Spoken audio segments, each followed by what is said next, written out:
knowing that aspects of the climate had already changed really scared me, and I was like, oh, this is a really big issue. Like, why aren't more people talking about it?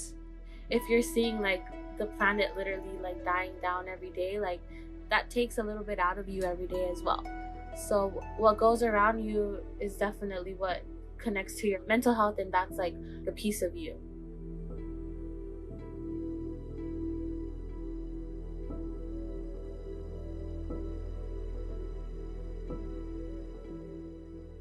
When I think about the current climate crisis, I feel scared and overwhelmed at times, usually after seeing extreme weather events like the forest fires that happened this past summer.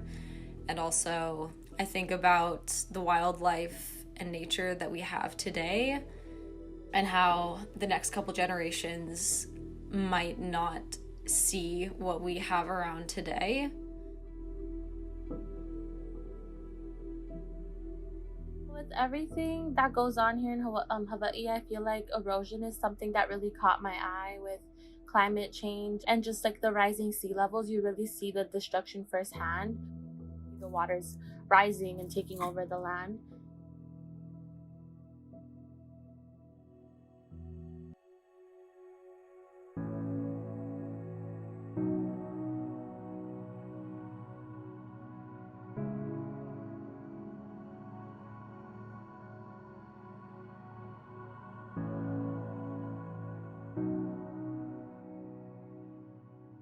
For just general anxiety, I would say it can really leak into all parts of life. So their work performance can be affected, their relationships with other people might be affected, right? Because if they become irritable or they're forgetting things or they're indecisive, some other people might not respond well to that or really like understand that it's more related to symptoms of anxiety and not other things.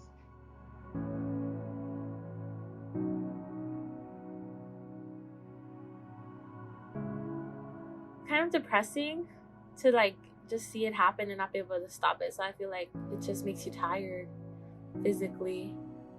Eco anxiety also makes me feel guilty if I feel like I'm not doing enough to help the issue, but also a lot of anger for the older generations and also the big corporations that are causing a lot of the polluting that have just left this issue for our generation to figure out.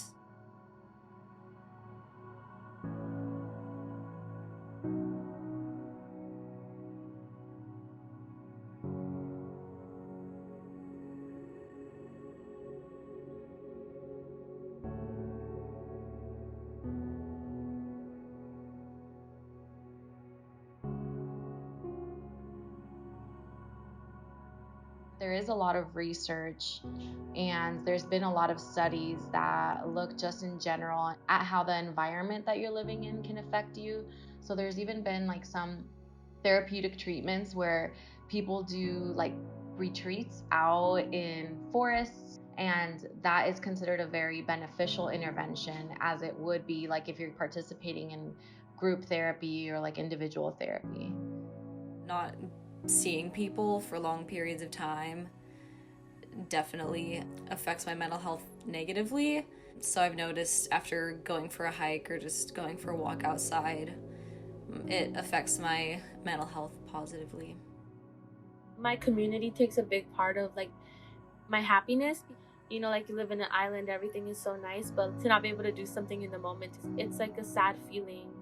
I think things that people are able to do on a daily basis, eating less meat and dairy, composting, being sure not to throw food scraps in the garbage, because when they go to the dump instead of a composting site, they let off methane gas.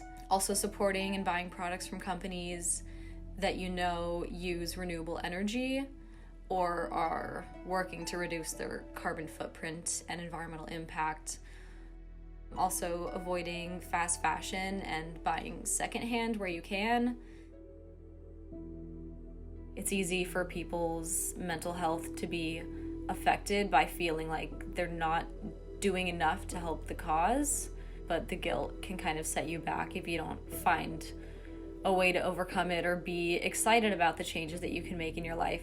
If everybody took action and everybody did their part, I feel like we would have such a bright future for us, and we could look forward to living until we're very, very old and have like a nice life for us and not have to worry about what's gonna come next or if the world's gonna end. Like, it's just crazy to think about it that way, but it's just always have to have a positive outlook and do your part and hope for a better tomorrow.